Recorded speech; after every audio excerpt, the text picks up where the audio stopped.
Siapa Roh Kudus itu?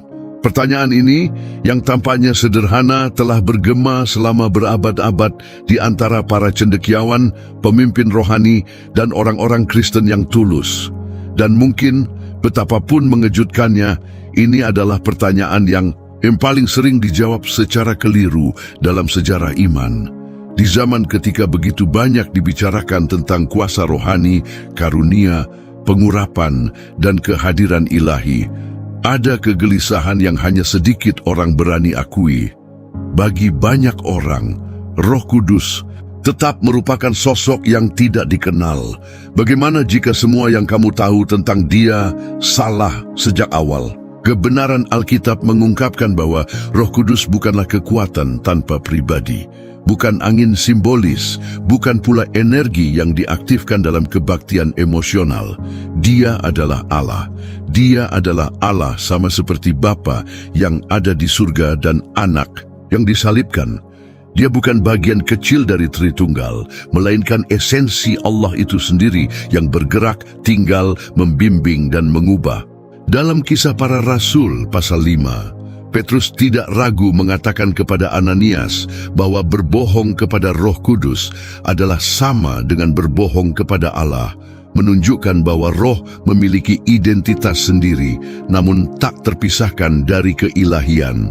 Sejak ayat-ayat pertama kitab suci kita sudah menemukan tindakannya. Dalam kitab Kejadian pasal 1 ayat 2, tertulis bahwa Roh Allah melayang-layang di atas permukaan air. Bahkan sebelum terang dikatakan, sebelum materi terbentuk, Roh sudah bergerak di atas kekacauan, menetapkan ketertiban, kehidupan, dan tujuan. Dia sudah ada di sana di awal segala sesuatu, sebagai Dia yang melaksanakan kehendak Bapa dan mewujudkan firman Anak. Di mana ada ciptaan, di sana ada nafas Roh. Di mana ada kehidupan, di sana ada kehadirannya. Namun, sepanjang abad-abad, Roh Kudus telah direduksi menjadi metafora dan perasaan. Disebut sebagai angin, api, air, dan burung merpati, banyak orang membiarkan lambang-lambang ini mengaburkan realitas pribadinya. Tetapi dia bukan hanya manifestasi, dia adalah pribadi. Pribadi yang ilahi, kudus, kekal, peka, dan aktif. Dialah yang meyakinkan dunia akan dosa, yang membimbing hati kepada kebenaran, yang menyatakan anak kepada mata yang buta, dan yang memeteraikan orang-orang yang diselamatkan untuk hari penebusan. Yesus, saat mempersiapkan murid-muridnya untuk kepergiannya, tidak menjanjikan mereka pengganti sembarangan. Dia menjanjikan seseorang yang sama seperti Dia, seseorang yang dapat mereka jalin hubungan, percayai, dengarkan, dan ikuti. Dalam Yohanes pasal 14 ayat 16, Dia berkata bahwa Dia akan memohon kepada Bapa, dan Bapa akan mengirim penghibur lain agar Ia menyertai mereka selamanya. Dan dalam Yohanes pasal 16 ayat 7, Yesus menegaskan bahwa lebih baik baginya untuk pergi, karena hanya dengan demikian penghibur akan datang. Siapakah Dia ini yang menurut Kristus sendiri lebih baik kehadirannya daripada Yesus? Secara fisik, Roh Kudus tidak turun atas manusia seperti kilat energi. Dia mendekat seperti seseorang yang ingin berjalan bersama. Dia tidak memaksakan diri dengan keributan, melainkan berbicara secara lembut dan tepat di kedalaman hati. Melalui Dia, kitab suci menjadi hidup. Melalui Dia, suara Allah dimengerti. Dia bukan pilihan tambahan dalam iman Kristen. Dia adalah esensinya. Karena tanpa Roh, tidak ada pewahyuan, tidak ada pertobatan, tidak ada transformasi. Mustahil memahami sepenuhnya kehidupan Kristen tanpa mengenali siapa Roh Kudus dalam hakikatnya. Kebanyakan orang mudah memahami Allah sebagai Bapa atau Yesus sebagai anak yang diutus. Namun, ketika menyangkut Roh Kudus, banyak yang tersandung pada gambaran yang menyimpang, hampir mistis, kabur, direduksi menjadi suasana, perasaan, atau kekuatan yang aktif dalam kondisi rohani tertentu. Pandangan yang dipersempit ini telah menjauhkan seluruh generasi dari hubungan sejati dengan Dia yang sebenarnya adalah Allah yang hidup dalam tindakan.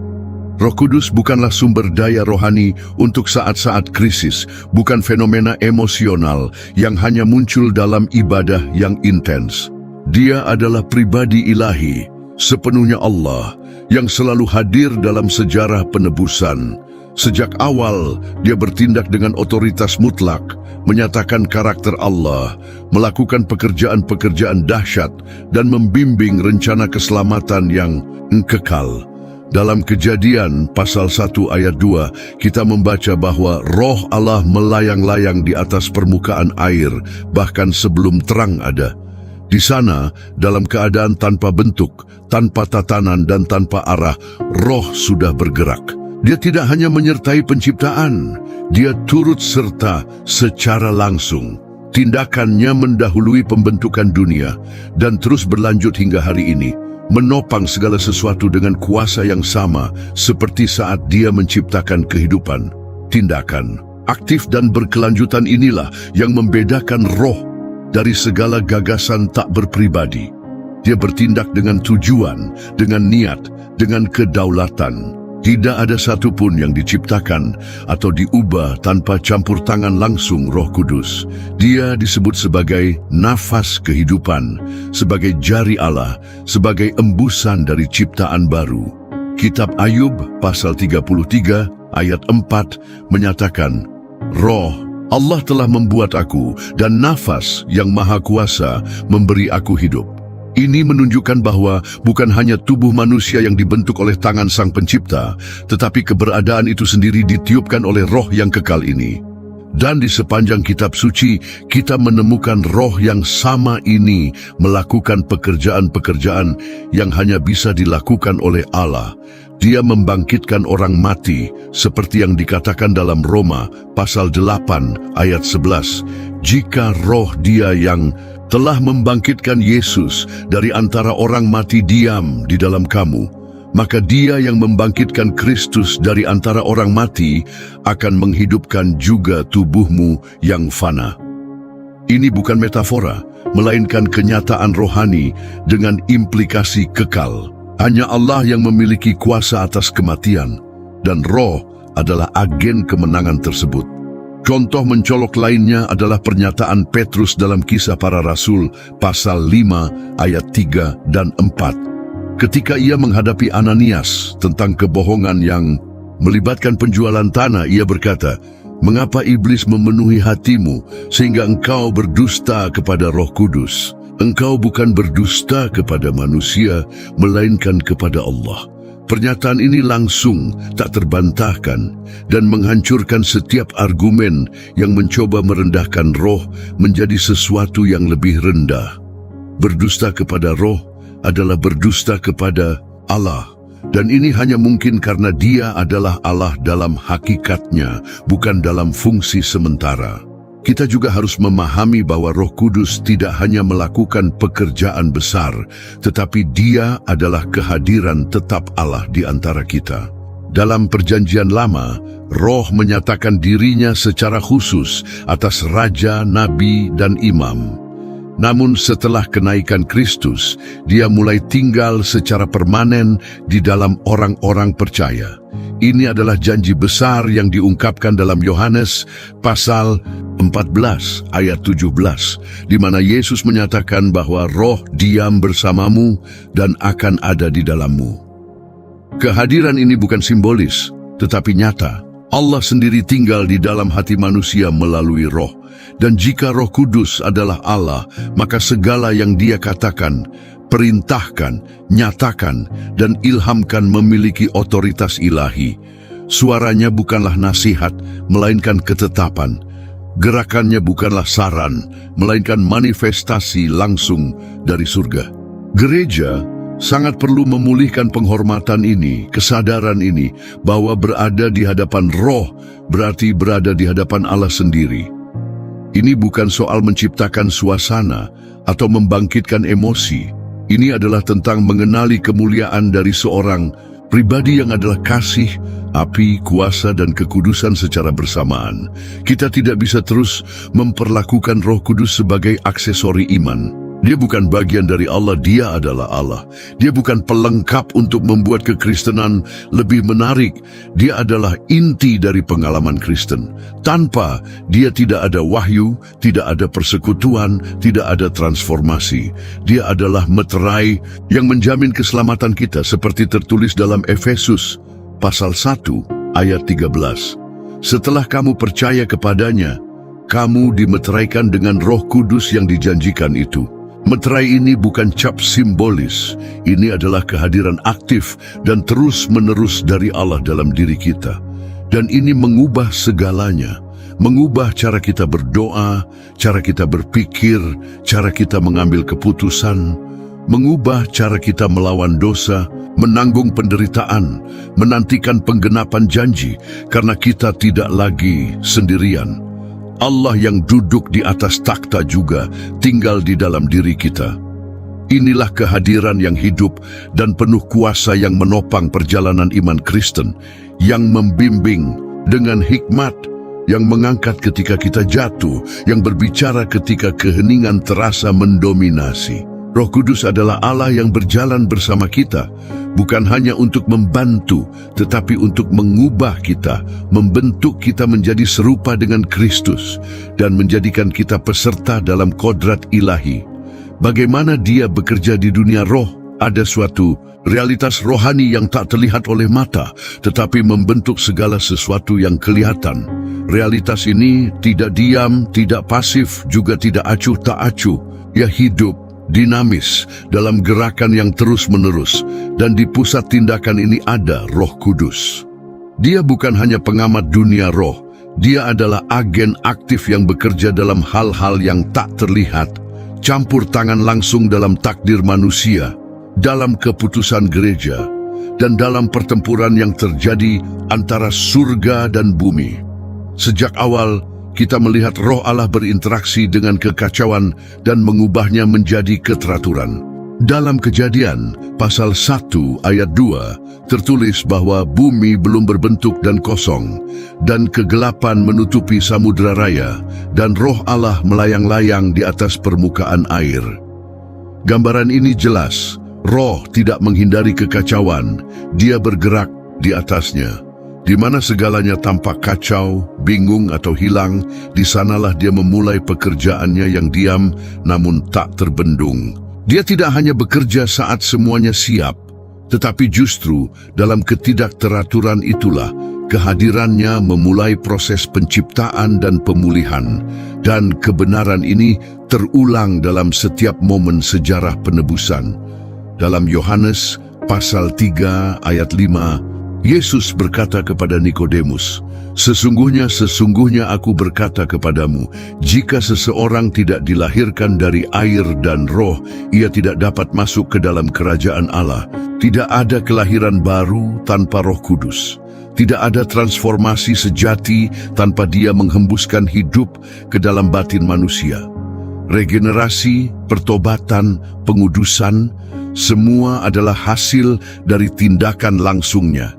Dia tidak memperbaiki manusia lama, Dia melahirkan yang baru. Di bidang rohani, Dia juga adalah pengantara yang besar.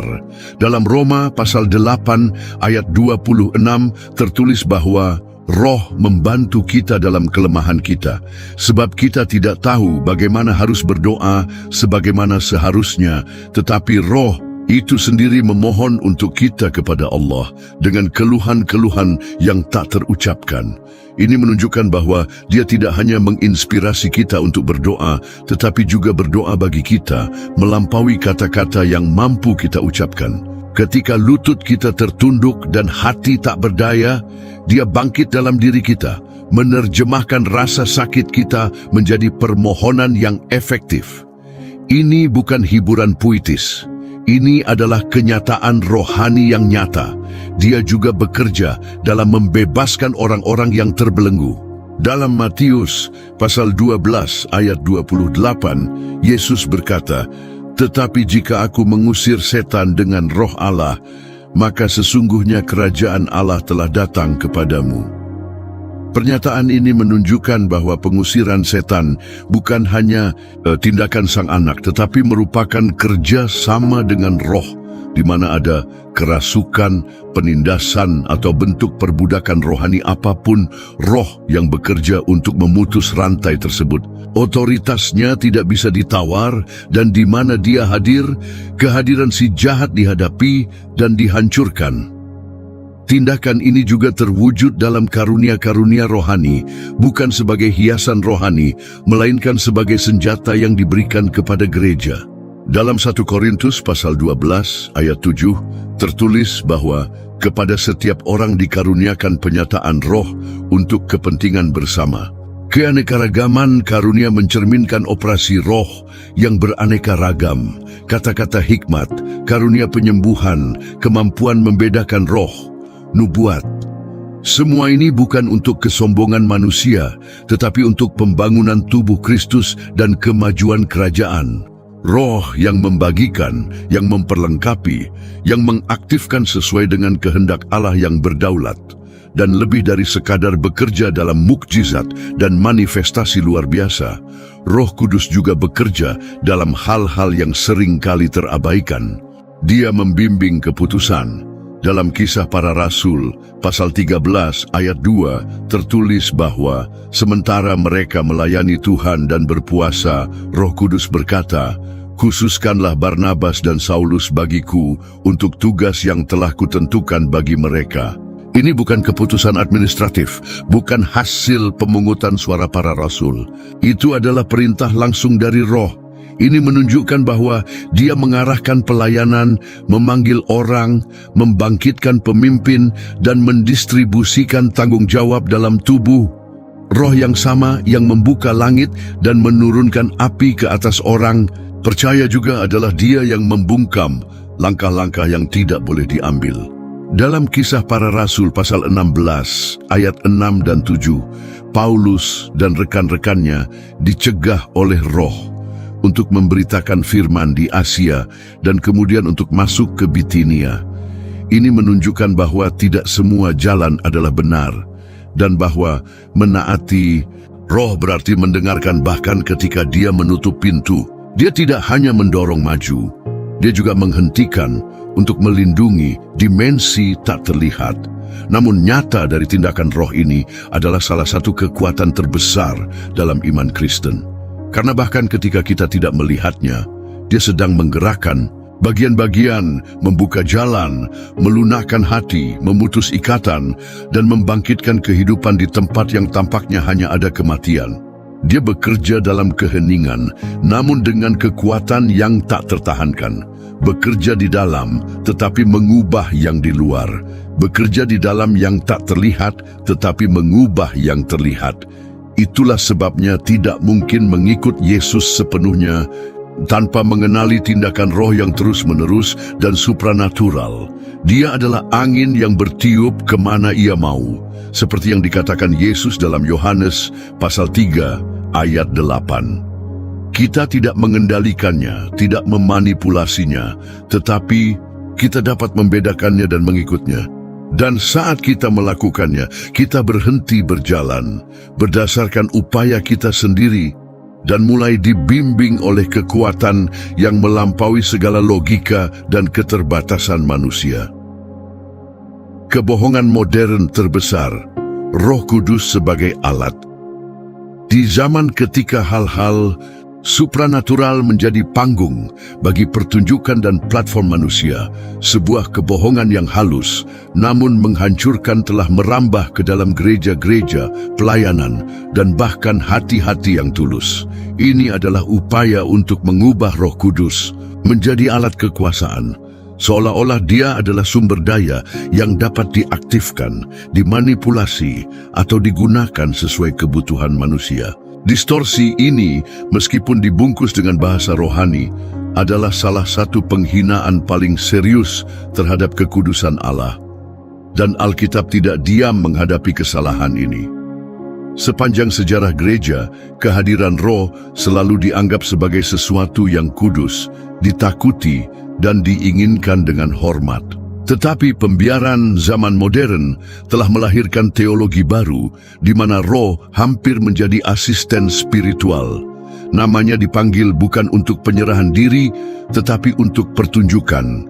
Gerakannya ditafsirkan sebagai konfirmasi ego, status, dan pengaruh. Karunia-karunia rohani mulai dipamerkan seperti medali, pengurapan menjadi mata uang, pengejaran terhadap manifestasi menggantikan pencarian akan pertobatan.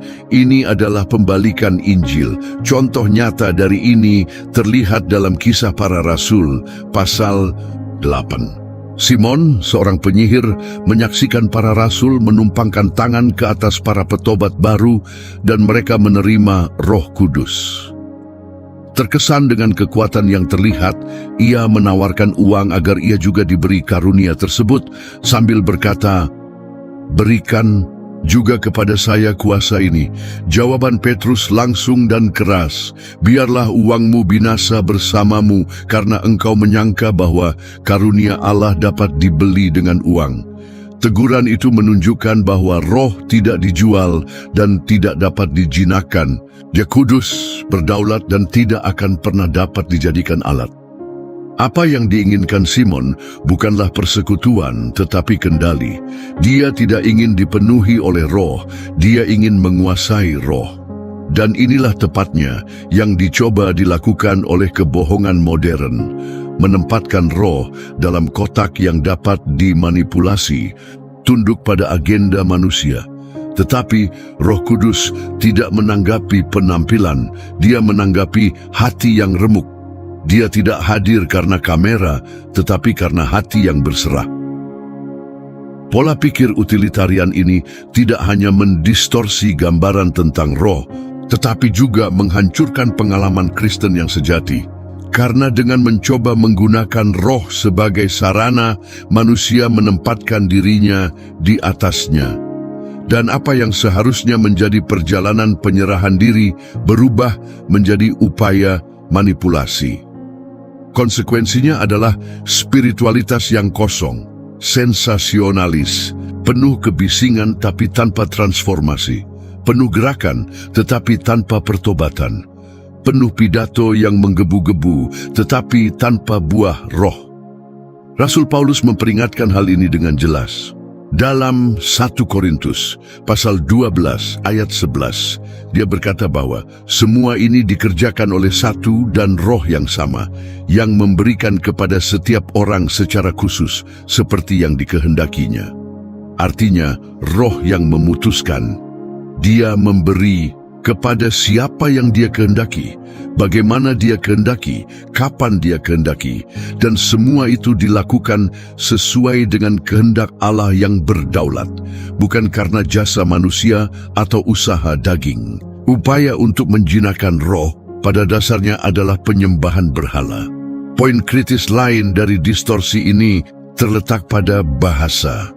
Ungkapan seperti mengaktifkan roh, menarik pengurapan, atau memanggil kehadiran seringkali membawa gagasan yang terbalik, seolah-olah manusia memiliki kekuatan untuk memulai atau menghentikan apa yang kudus.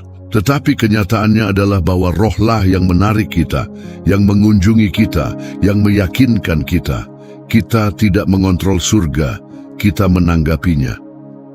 Dalam Yohanes pasal 15 ayat 26, Yesus menyatakan bahwa penghibur akan dikirim oleh Bapa dan dialah yang memberi kesaksian. Tidak ada ruang untuk kesombongan. Distorsi ini juga tercermin dalam penggantian kemuliaan Allah dengan hasil yang terlihat. Ketika sebuah pertemuan diukur berdasarkan intensitas emosional dan bukan kehadiran kudus, maka ada risiko menyamakan kegembiraan dengan pengurapan. Roh tidak datang untuk menghibur, dia datang untuk menguduskan. Dia tidak datang untuk menegaskan keinginan, tetapi untuk menghadapinya. Di mana dia bekerja, ada pertobatan, ada tangisan, ada transformasi. Tidak ada ruang untuk manipulasi ketika roh yang mengendalikan. Manifestasi sejati dari Roh Kudus tidak pernah meninggikan manusia, selalu meninggikan Kristus. Dalam Yohanes pasal 16 ayat 14, Yesus berkata, "Ia akan memuliakan Aku, karena ia akan menerima daripadaku dan memberitakannya kepadamu." Pusat gerakan roh selalu anak. Jika nama Yesus tidak dimuliakan, Jika salib tidak diingat, jika pertobatan tidak dipicu, maka bukan roh yang sedang bekerja, seberapapun spektakulernya kelihatannya. Kebohongan modern ini yang mengubah Roh Kudus menjadi alat dalam pelayanan manusia harus diungkapkan dengan kasih, tetapi juga dengan ketegasan. Karena kebohongan ini menjauhkan orang dari kebenaran, menghasilkan kekecewaan rohani, dan menghalangi tindakan sejati Allah. Roh tidak diaktifkan seperti tombol. Dia dihormati, dicari, disembah. Dia tidak menanggapi tekanan. Dia menanggapi penyerahan diri. Dan ketika dia menemukan hati yang hancur, dia menyatakan diri dengan kuasa, kekudusan, dan kemuliaan. Gereja di akhir zaman membutuhkan lebih dari sekadar karunia, membutuhkan kemampuan membedakan, membutuhkan lebih dari sekadar manifestasi, membutuhkan buah. Roh Kudus terus bekerja dengan kuasa, tetapi bukan dalam pola pertunjukan, melainkan dalam kesederhanaan iman. Dia adalah yang sama yang menghembuskan kehidupan ke dalam kekacauan, yang membangkitkan para nabi, yang mengurapi Mesias, yang mengobarkan ruang atas. Dan dia masih ingin memenuhi hati, bukan untuk membesarkan nama, tetapi untuk memenuhi tujuan kekal. Gerakan antara Bapa dan Anak. Tritunggal bukanlah misteri yang harus dipecahkan oleh logika, melainkan kebenaran yang harus dikontemplasikan dengan hormat. Ini adalah pewahyuan bahwa satu-satunya Allah yang benar ada secara kekal dalam tiga pribadi yang berbeda dan sepenuhnya ilahi, Bapa, Anak, dan Roh Kudus. Dan dalam hubungan kekal ini, roh memiliki peran yang sangat penting, bukan sebagai pihak ketiga yang jauh, tetapi sebagai penghubung hidup antara Bapa dan Anak. Dia adalah gerakan ilahi yang menghubungkan, mengkomunikasikan, dan mewujudkan kehendak Allah dalam penciptaan, penebusan, dan kehidupan orang percaya. Sejak awal, Roh Kudus diperkenalkan sebagai Dia yang melaksanakan apa yang diperintahkan oleh Bapa dan dinyatakan oleh Anak.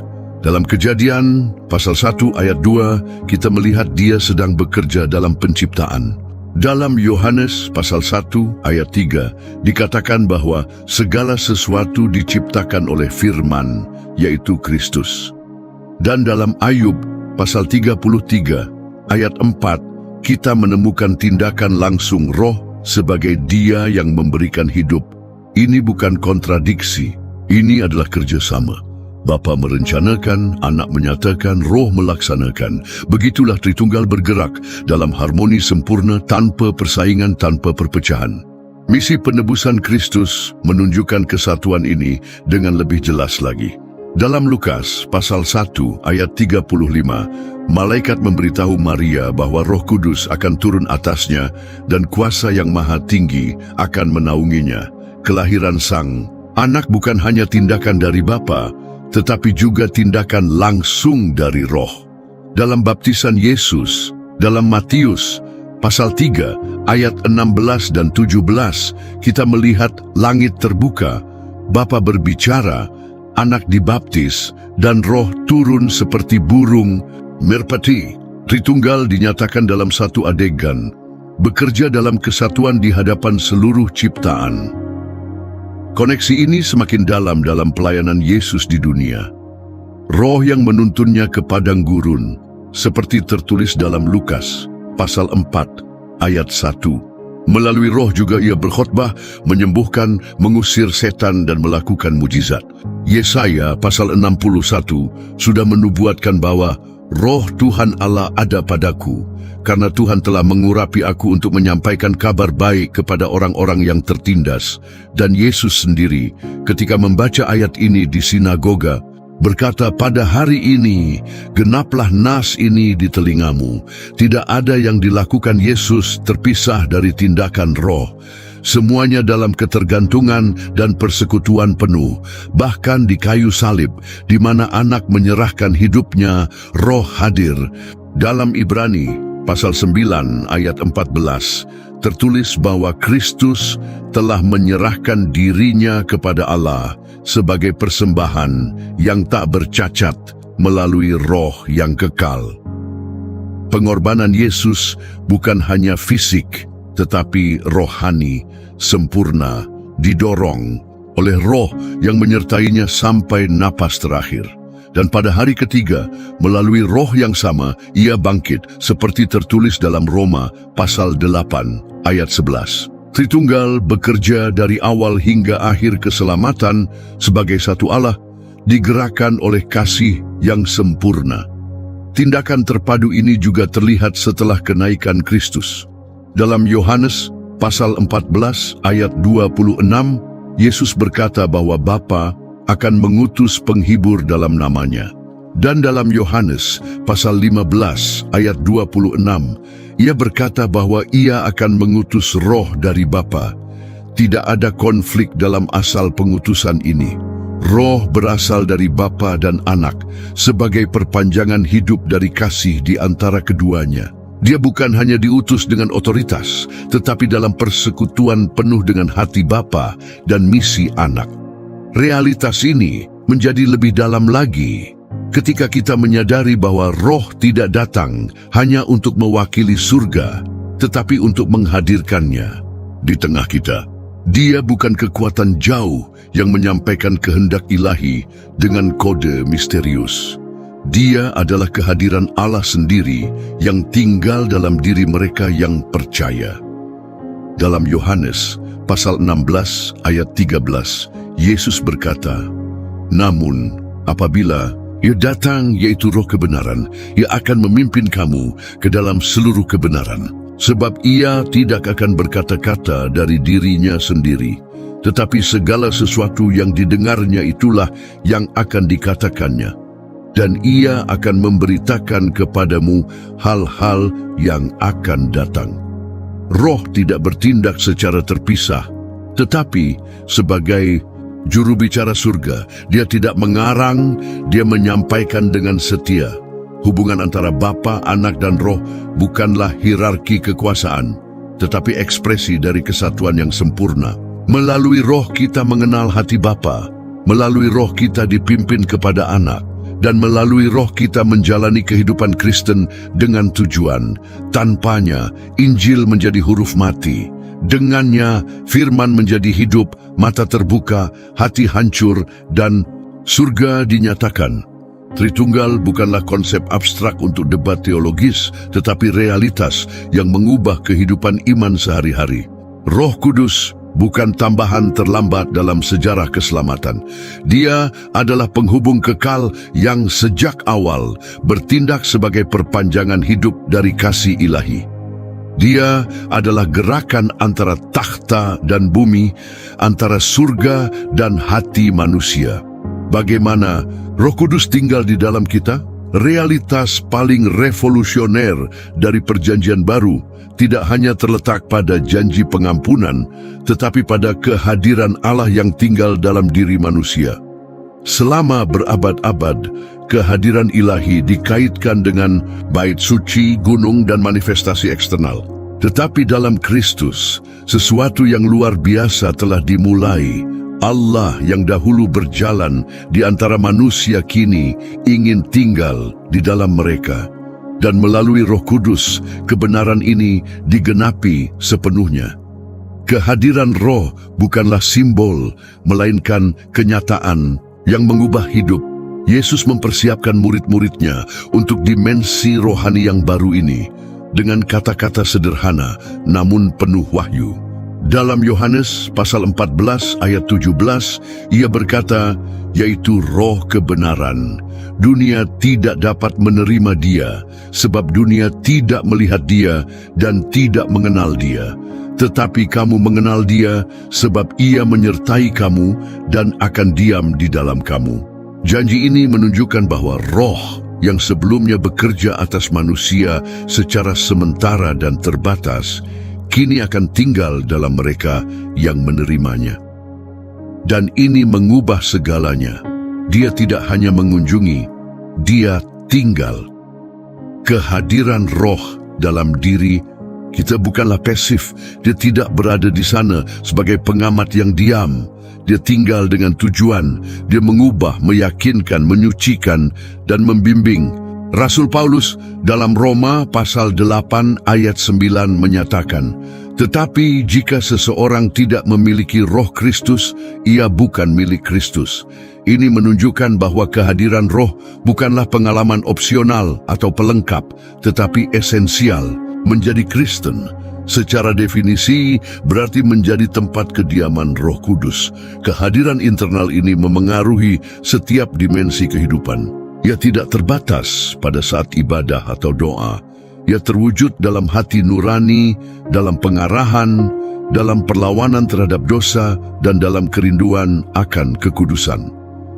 Roh tinggal di mana ada penyerahan. Dia membentuk pikiran, mengubah keinginan, menghasilkan buah. Dalam Galatia pasal 5 ayat 22, Paulus menyebutkan buah-buah roh: kasih, sukacita, damai sejahtera, kesabaran, kemurahan, kebaikan, kesetiaan, kelemah lembutan, penguasaan diri. Ini bukan pencapaian manusia, tetapi bukti dari kehadiran ilahi yang bekerja dalam diri orang percaya. Transformasi yang dihasilkan oleh kehadiran ini tidak instan, melainkan berkelanjutan dan progresif. Roh tidak memaksa, dia membimbing. Dia menghormati proses, tetapi tidak pernah berhenti bekerja. Dalam 2 Korintus pasal 3 ayat 18 tertulis, "Dan kita semua mencerminkan kemuliaan Tuhan dengan muka yang tidak berselubung. Kita diubah menjadi serupa dengan gambarnya dari kemuliaan kepada kemuliaan oleh Tuhan, yaitu Roh itu." Karyanya progresif tetapi tidak terelakkan. Dia tidak hanya menunjukkan kesalahan, tetapi memberi kita kemampuan untuk mengatasinya. Dia tidak hanya mengungkap kehendak Allah, tetapi memberi kita kuasa untuk melaksanakannya. Itulah sebabnya kehidupan Kristen tidak dapat dijalani dengan kekuatan sendiri. Tanpa kehadiran Roh, semuanya menjadi berat, religius, mekanis. Tetapi dengan Dia ada kasih karunia untuk bertahan, arahan untuk memutuskan, dan api untuk tetap teguh. Roh yang sama yang membangkitkan Yesus dari kematian tinggal dalam mereka yang percaya. Kebenaran ini tertulis dalam Roma pasal 8 ayat 11. "Dan jika roh Dia yang telah membangkitkan Yesus dari antara orang mati tinggal di dalam kamu, maka Dia yang membangkitkan Kristus Yesus juga akan menghidupkan tubuhmu yang fana oleh Roh-Nya yang diam di dalam kamu." Kehadiran Roh juga merupakan meterai kepemilikan. Dalam Efesus pasal 1 ayat 13, Paulus menulis, "Kamu telah dimeteraikan dengan Roh Kudus yang dijanjikan itu." Dalam konteks Alkitab, meterai adalah tanda kepemilikan, keaslian, dan perlindungan. Ini berarti bahwa kehadiran Roh dalam diri kita adalah bukti bahwa kita milik Allah, bahwa kita telah dibeli dengan harga yang mahal, dan bahwa kita tidak lagi terombang-ambing. Kediaman ini juga merupakan jalan menuju keintiman dengan Allah. Roh tidak hanya menghubungkan kita dengan karunia atau pewahyuan, Dia menghubungkan kita dengan hati Bapa sendiri. Dalam Roma pasal 8 ayat 15 tertulis, "Kamu telah menerima Roh yang menjadikan kamu anak Allah. Oleh Roh itu kita berseru, Abba ya Bapa." Dia tidak hanya mengajarkan kita berdoa, Dia menjadikan kita anak. Dia membawa kita ke dalam hubungan kasih yang dalam, di mana ketaatan bukan karena ketakutan, tetapi karena hormat. Di mana takut akan Tuhan tidak menjauhkan kita, tetapi justru menarik kita lebih dekat kepadanya. Roh Kudus tinggal di dalam kita sebagai guru, penasihat, penghibur, dan penuntun.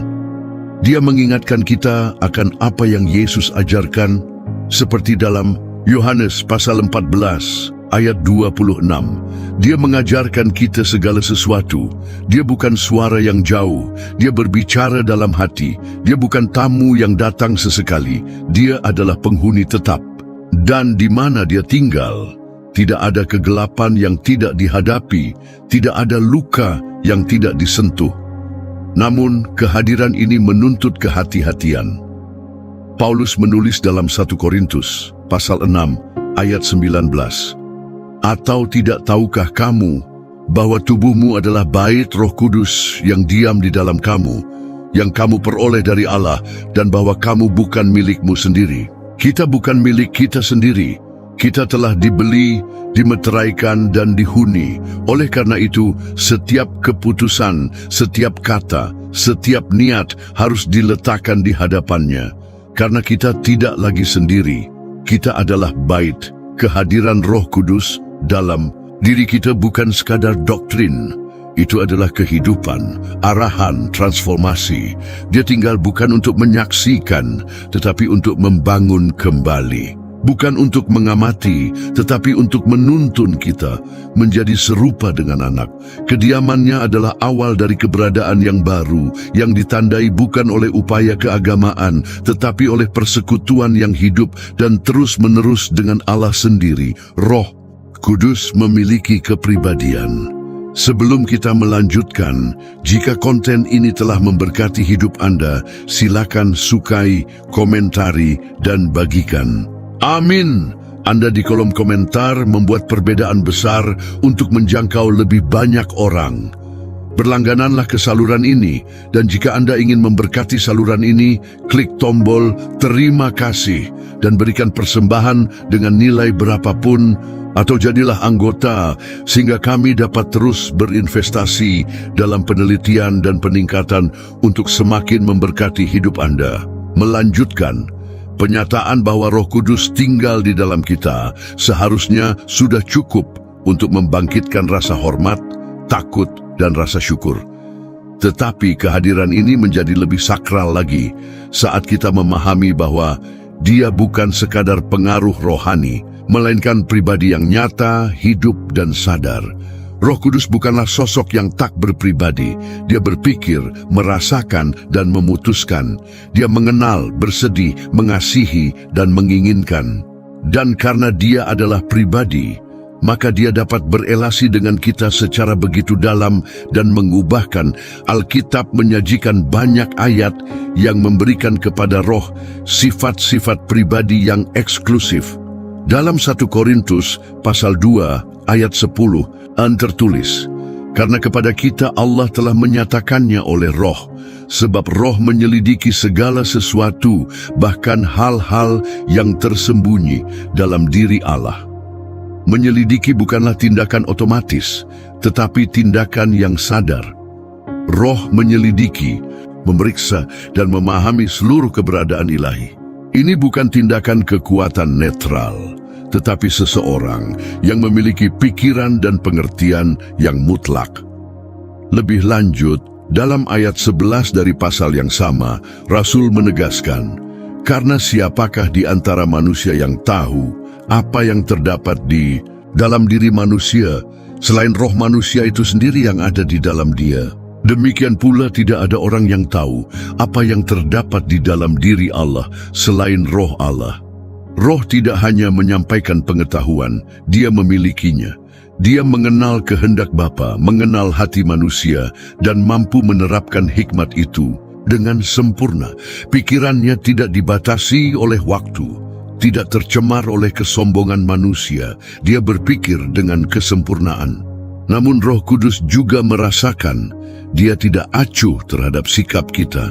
Dia tidak tinggal dalam diri kita sebagai pengamat yang dingin, tetapi sebagai pribadi yang terlibat secara mendalam. Dalam Efesus pasal 4 ayat 30 terdapat satu nasihat paling penting bagi orang percaya, dan janganlah kamu mendukakan Roh Kudus Allah yang telah memeteraikan kamu menjelang hari penyelamatan. Mendukakan seseorang berarti bahwa orang tersebut memiliki emosi yang nyata. Roh bersukacita saat kita menanggapi suara Allah, tetapi juga bersedih saat kita menolak, berdosa, atau mengabaikan kehadirannya. Kepekaan roh ini juga ditunjukkan dalam Roma pasal 8 ayat 26, di mana Paulus menulis, Demikian juga Roh membantu kita dalam kelemahan kita, sebab kita tidak tahu bagaimana sebenarnya harus berdoa, tetapi Roh sendiri berdoa untuk kita kepada Allah dengan keluhan-keluhan yang tidak terucapkan. Keluhan ini bukan suara tanpa makna, tetapi ungkapan mendalam dari kasih dan urgensi. Roh berdoa dengan penderitaan, dengan perhatian, dengan intensitas. Dia terlibat dalam pergumulan kita dengan cara yang bahkan kita sendiri tidak sepenuhnya pahami. Ini menunjukkan tingkat empati dan persekutuan yang jauh melampaui kekuatan rohani yang tidak berpribadi. Selain pikiran dan perasaan, Roh juga memiliki kehendak. Dia bertindak sesuai keputusannya sendiri.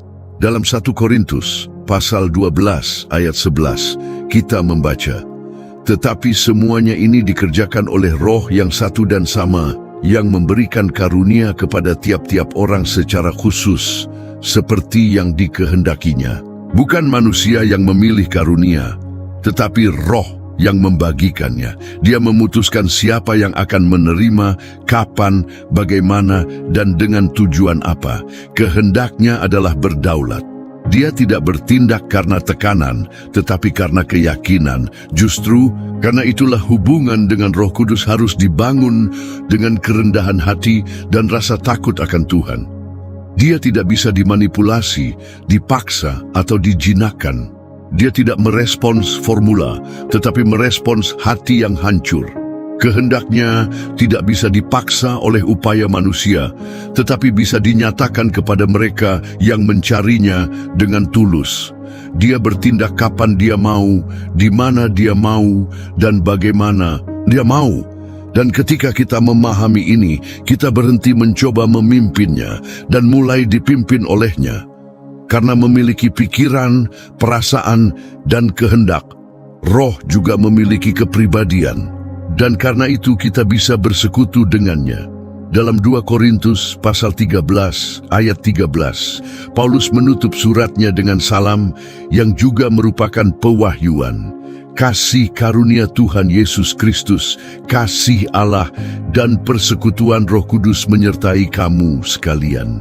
Kita tidak bisa bersekutu dengan angin, dengan energi, atau dengan simbol. Persekutuan hanya mungkin terjadi antara pribadi-pribadi, dan Roh Kudus adalah pribadi ilahi yang merindukan hubungan. Pemahaman ini mengubah cara kita mendekatinya. Kita tidak lagi berdoa kepada kekuatan yang jauh, tetapi kepada pribadi yang mendengar, memahami, dan merespons. Kita tidak lagi mencari manifestasi tanpa tujuan, tetapi kita mengenal hati Dia yang memanifestasikannya. Keintiman ini bagaimanapun menuntut kepekaan. Roh tidak berteriak, dia berbisik. Dia tidak memaksa, dia mengundang. Dia menghormati ruang tetapi mengasihi saat dia diterima. Dia tidak memaksa masuk tetapi menyatakan diri kepada mereka yang menerimanya dengan iman. Roh Kudus bukan hanya kuasa Allah, Dia adalah Allah yang berkepribadian. Dan karena itu, menolaknya berbahaya, tetapi berjalan bersamanya adalah kemuliaan. Dia berpikir lebih baik daripada kita, merasakan lebih dalam daripada kita, dan memutuskan dengan hikmat yang mutlak. Rencananya adalah membentuk kita serupa dengan Sang Anak, dan untuk itu, Dia terlibat dalam setiap detail kehidupan kita. Tidak ada yang luput dari pandangannya, tidak ada yang terlalu kecil untuk perhatiannya. Memahami bahwa Roh Kudus memiliki kepribadian adalah dasar untuk membina kehidupan rohani yang hidup, dinamis, peka, dan mengubahkan. Dia tidak berada di surga menunggu untuk disebut. Dia ada di sini, di dalam kita, dengan pikiran, perasaan, dan kehendak, siap untuk membimbing kita kepada seluruh kebenaran. Suara Roh dalam kitab suci. Roh Kudus bukan hanya agen transformasi batin. Dia juga adalah suara yang bergema sepanjang kitab suci, dari Kejadian hingga Wahyu. Tindakannya tidak dimulai pada hari Pentakosta dan juga tidak terbatas pada zaman gereja. Dia adalah penulis yang tidak terlihat dan tidak pernah gagal dari wahyu tertulis. Setiap kata yang diilhami, setiap nubuat yang dicatat, setiap perintah yang kekal ditiupkan olehnya. Ketika kita membaca Alkitab dengan hormat, kita tidak hanya memeriksa teks suci, kita sedang mendengarkan suara hidup Roh Allah. Alkitab tidak ditulis oleh manusia dengan pengertian mereka sendiri, tetapi oleh manusia yang berbicara karena digerakkan oleh pribadi ilahi. Dalam 2 Petrus, pasal 1 ayat 21 tertulis, "Sebab tidak pernah nubuat dihasilkan oleh kehendak manusia, tetapi oleh dorongan Roh Kudus, orang-orang berbicara atas nama Allah." Kebenaran ini sangat mendasar. Roh tidak hanya mengungkapkan ide, Dia yang mengarahkan setiap nabi, imam, dan rasul dalam kehendaknya sendiri. Wahyu itu bukan hanya diucapkan, tetapi diarahkan, diilhami, dan dimeteraikan olehnya. Dalam Ibrani pasal 3 ayat 7, penulis berkata, "Seperti yang dikatakan Roh Kudus, hari ini jika kamu mendengar suaranya, perhatikan bahwa dia tidak merujuk pada kutipan masa lalu, tetapi pada ucapan yang sekarang." Dikatakan, bukan telah dikatakan, ini berarti Roh masih berbicara. Dia tidak terikat oleh usia halaman. Dia terus menggunakan teks suci untuk menyampaikan kebenaran yang relevan. Kitab suci, ketika dibaca dengan hati yang terbuka, menjadi saluran suara Roh untuk menegur, menghibur, mengajar, dan membangun. Dalam Kisah Para Rasul, pasal 28, ayat 25 dan 26, Rasul Paulus saat mengutip, Nabi Yesaya menyatakan, "Benarlah perkataan Roh Kudus kepada nenek moyang kita dengan perantaraan Nabi Yesaya." Apa yang dikatakan Yesaya sebenarnya diucapkan oleh Roh. Suara Nabi adalah suara manusia, tetapi asal pesannya adalah ilahi. Ini menunjukkan bahwa seluruh perjanjian lama mengandung jejak Roh. Setiap petunjuk, setiap teguran, setiap janji berasal darinya, meskipun disampaikan melalui bibir manusia. Roh Kudus juga yang memberikan pencerahan untuk memahami firman dengan benar. Tidak cukup hanya memiliki akses ke teks, kita perlu mata rohani yang terbuka untuk memahaminya. Dalam 1 Korintus pasal 2 ayat 12, Paulus menulis, "Kita tidak menerima roh dunia, tetapi roh yang berasal dari Allah, supaya kita tahu apa yang dikaruniakan Allah kepada kita." Roh tidak hanya mengungkapkan apa yang tertulis, tetapi juga membuka pemahaman atas apa yang tertulis. Dialah yang membuat kita melihat apa yang tidak bisa dilihat oleh mata jasmani. Oleh karena itu, tanpa Roh, bahkan Alkitab pun bisa menjadi huruf mati. Ia bisa ditafsirkan dengan dingin, dimanipulasi, digunakan sebagai senjata alih-alih sebagai makanan. Tetapi ketika Roh hadir, firman menjadi hidup. Ia tidak hanya memberi informasi, ia mengubah. Ia tidak hanya mengajar, ia membentuk. Roh meniupkan kehidupan pada teks dan menjadikannya pedang hidup yang tajam, seperti tertulis dalam Ibrani pasal 4 ayat 12. Sebab firman Allah hidup dan kuat dan lebih tajam daripada pedang bermata dua manapun. Tindakan Roh ini terus berlanjut hingga hari ini. Dia masih berbicara melalui kitab suci. Dia masih mengungkapkan kebenaran, meneguhkan arah, dan menegur hati.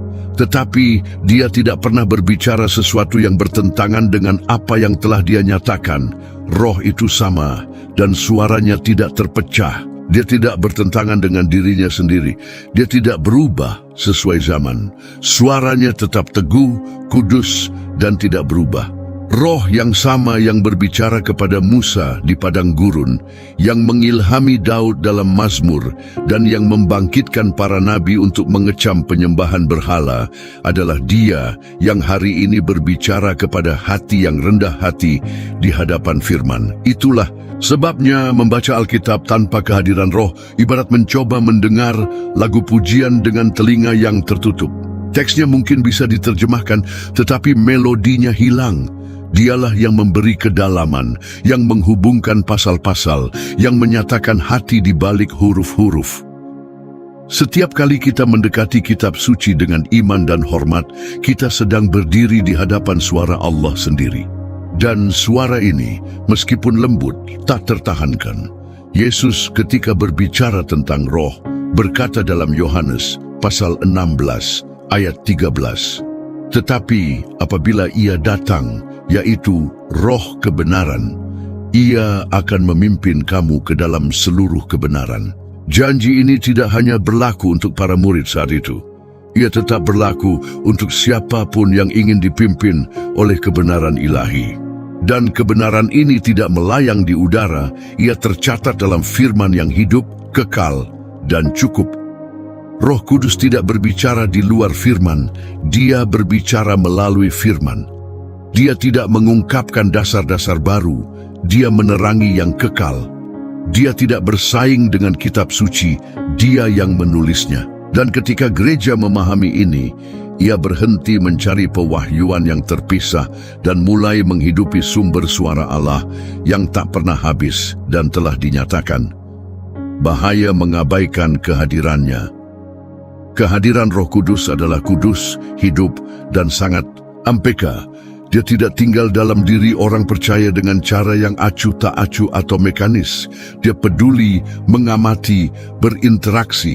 Tetapi kehadiran yang sama ini, yang menghibur, membimbing, dan menguatkan, juga dapat disedihkan. Dan ketika roh disedihkan, sesuatu yang vital terputus di dalam jiwa.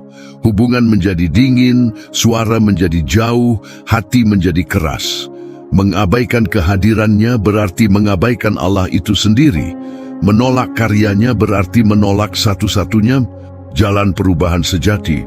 Dalam Efesus pasal 4 ayat 30, Paulus memperingatkan dengan jelas, "Dan janganlah kamu mendukakan Roh Kudus Allah yang telah memeteraikan kamu menjelang hari penyelamatan."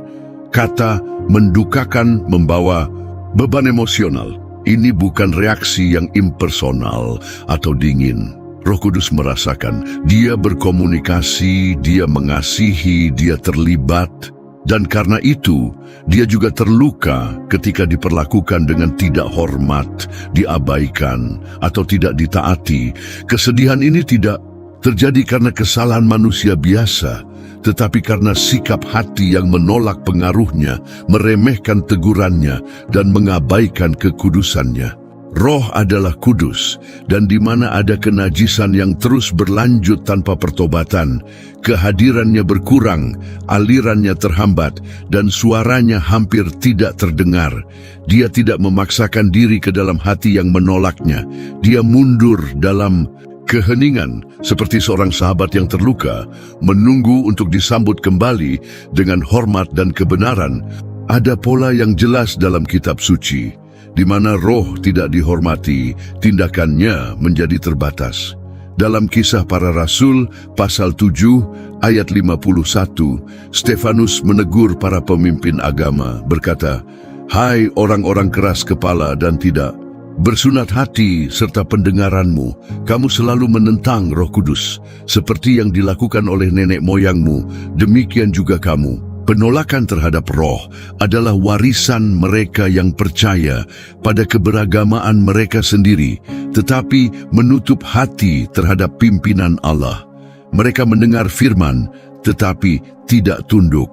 Mereka mengenal kitab suci, tetapi menolak koreksi. Penolakan ini dapat muncul dalam berbagai bentuk, melalui kata-kata keras, perilaku dosa yang terus-menerus, kesombongan rohani, atau ketidakpekaan terhadap suara Allah. Roh berbicara dengan kelembutan, tetapi juga menegur dengan ketegasan. Ketika Dia memperingatkan kita dan kita memilih untuk mengabaikannya, kita masuk ke dalam zona berbahaya, di mana kebohongan menjadi bisa diterima dan kebenaran tampak samar.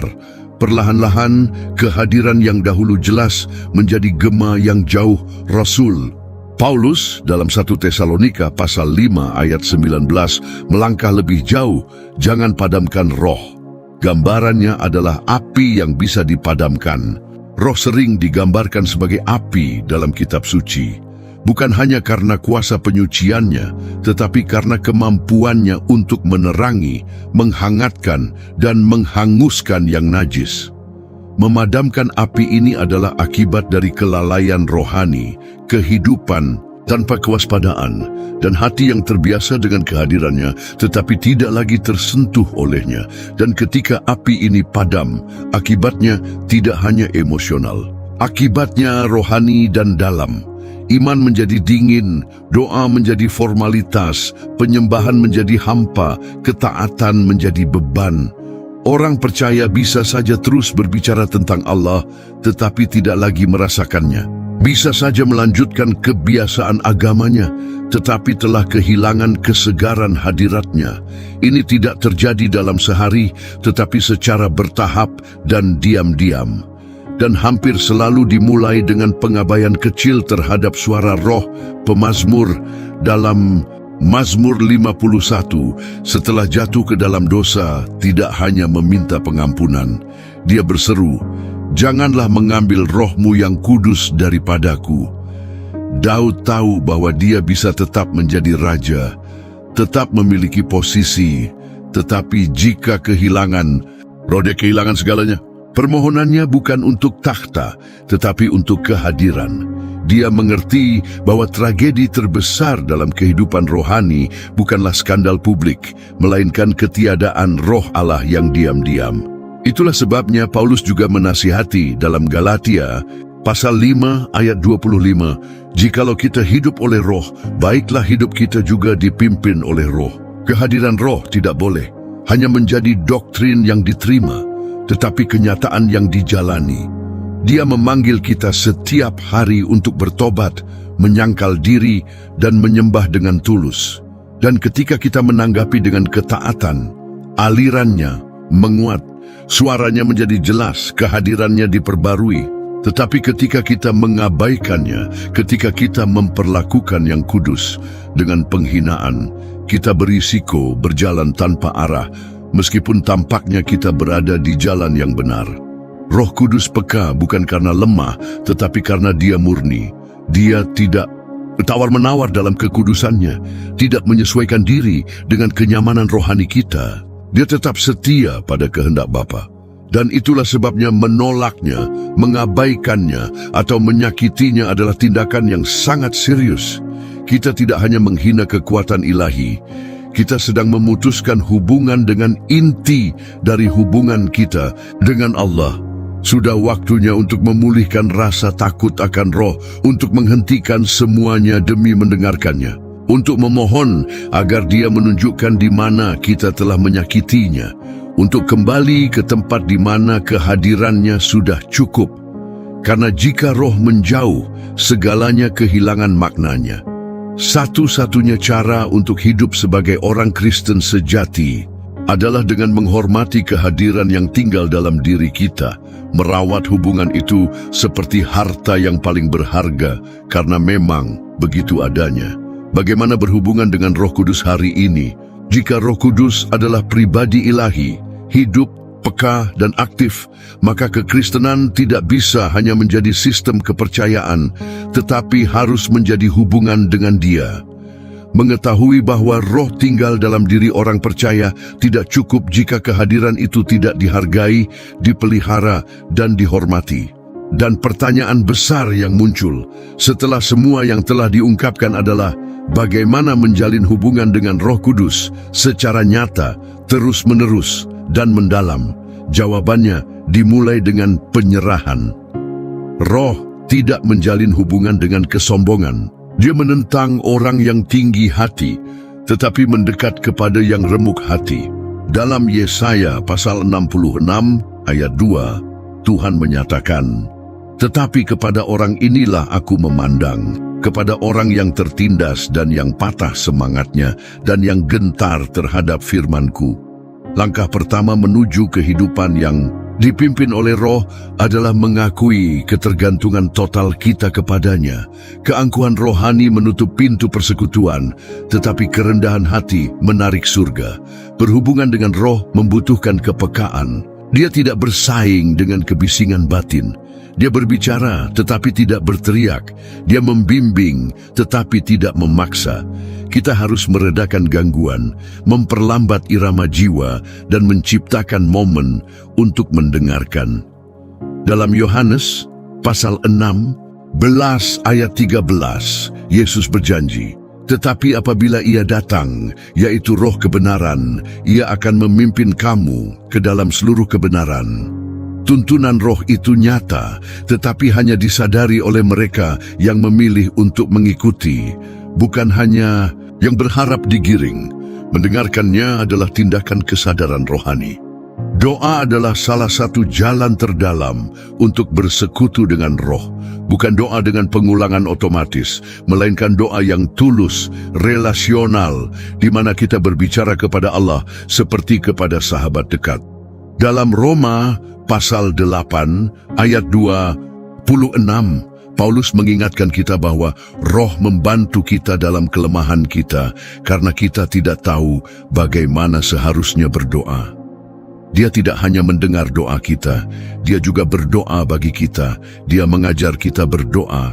Berdoa dalam Roh berarti membiarkan Dia membentuk percakapan, mengilhami seruan, bahkan menuntun dalam keheningan. Firman Tuhan juga merupakan saluran penting dalam hubungan ini. Roh adalah penulis kitab suci, dan karena itu Dia menyatakannya secara hidup dan pribadi. Tidak mungkin membina keintiman dengan Roh jika Alkitab diabaikan. Dalam 2 Korintus pasal 3 ayat 6 tertulis, "Huruf mematikan, tetapi Roh memberi hidup." Ini tidak berarti bahwa teks Alkitab bermasalah, tetapi bahwa tanpa Roh ia menjadi kumpulan aturan. Dengan Roh, firman menjadi pedang, makanan, air hidup.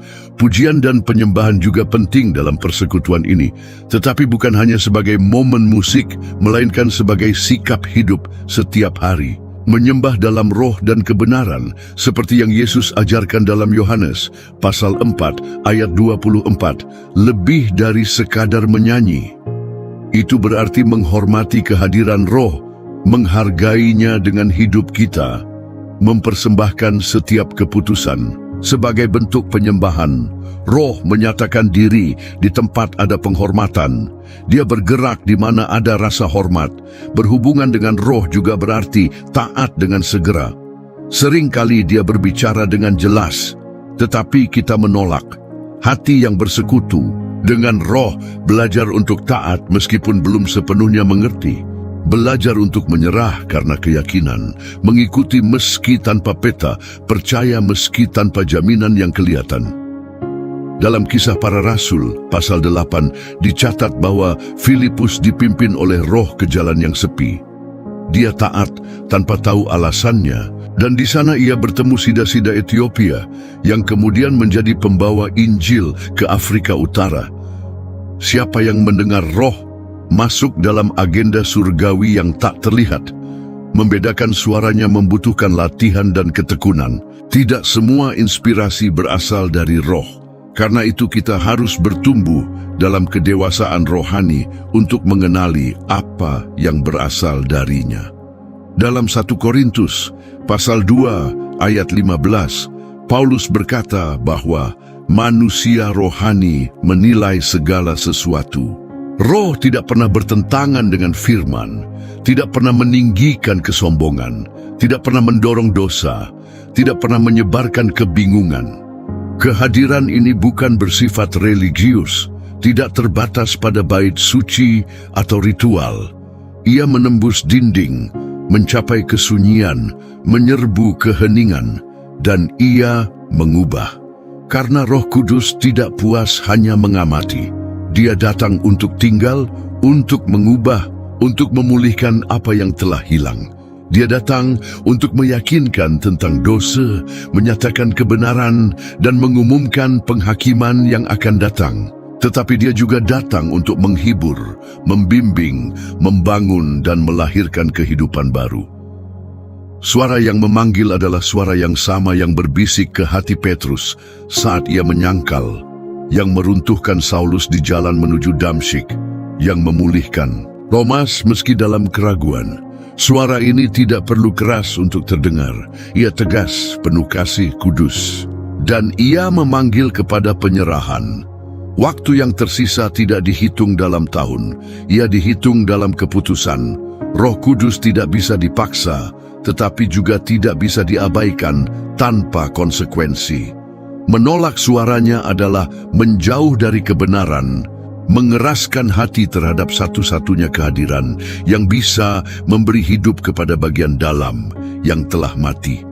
Tetapi mendengarkan suara ini, menerimanya, menyerah padanya, adalah mengalami sesuatu yang dunia tidak bisa tawarkan. Allah yang hidup tinggal di dalam dirimu, dan jika sampai hari ini engkau hidup tanpa mengenali kehadiran ini, ketahuilah bahwa masih ada waktu. Jika dahulu engkau mengenalnya, tetapi membiarkan dia menjadi hanya kenangan yang jauh, masih ada jalan untuk kembali. Roh yang telah ditolak oleh banyak orang masih rindu untuk tinggal di dalam mereka yang menerimanya dengan kebenaran. Dan jika kamu mendengar ini sekarang, itu karena dia belum menyerah terhadapmu. Hari ini adalah hari untuk membuka hati, untuk mengaku, meminta pengampunan, untuk menyerah, untuk berkata, Roh Kudus, aku menginginkanmu, aku membutuhkanmu, tinggallah di dalam diriku. Karena tidak ada kehidupan yang sejati di luar persekutuan ini. Tidak ada tujuan di luar hubungan ini. Tidak ada kuasa di luar kehadiran ini. Segala sesuatu yang kekal, segala sesuatu yang kudus, segala sesuatu yang nyata dalam iman, dimulai saat roh menjadi lebih dari sekadar doktrin, saat dia menjadi pribadi yang hidup di dalam kita.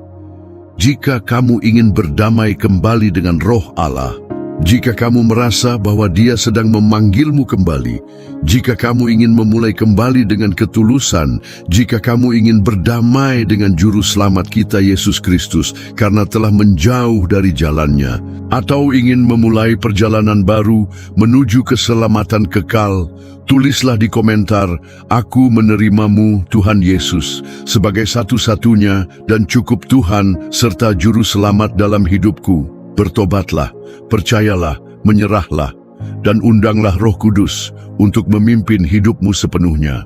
Dia tahu dari mana harus memulai. Dia tahu bagaimana memulihkan. Dia tahu bagaimana membimbing, karena Dia adalah Allah. Dan Dia masih memanggil. Jika kamu sudah hidup dalam kebenaran ini, tulislah di komentar. Amin. Pengakuan sederhana. Ini dapat digunakan untuk menjamah hidup orang lain. Bagikan pesan ini kepada seseorang yang membutuhkan kehadiran, yang membutuhkan suara, yang membutuhkan api. Karena ketika roh menemukan ruang, tidak ada yang akan tetap sama. Sampai jumpa.